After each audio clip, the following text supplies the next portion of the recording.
আপনারা সংস্কারের নাম দিয়ে 7.5 মাস সংস্কার করছেন। সংস্কার কিছু হয়েছে বলেন? কোন সংস্কারে 7.5 মাসে হয় নাই। আমরা এত কিছু বুঝি না। দেশের আইন শৃঙ্খলার মারাত্মক অবনতি ঘটেছে। দেশে কোনো নিরাপত্তা নাই মানুষের। আজকে সব কিছু নিয়ন্ত্রণের বাইরে চলে গিয়েছে। মানুষের জীবনের সামান্যতম নিরাপত্তা নাই। আমরা চাই অতি সত্বর নির্বাচন। আপনারা দয়া করে এই সংস্কারের নাম করে আর দেরি করবেন না।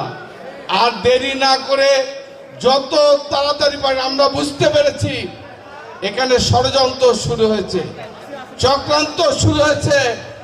এই সংস্কারের নাম দিয়ে আবার ভোট না করার পায়তারা, এটা কিন্তু বাংলাদেশের মানুষ কেউ মেনে নেবে না।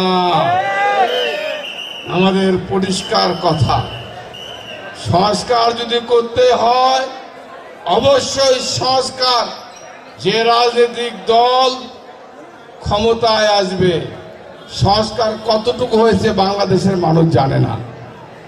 সংস্কার হয়েছে কিনা জানি না। তো আমরা চাই আগামী দিনে ভোট দিয়ে নির্বাচিত যে সরকার আসবে, সেই সরকার ক্ষমতায় গিয়ে সংস্কার করে সবকিছু তারা করবে। এটাই হচ্ছে আমাদের দাবি।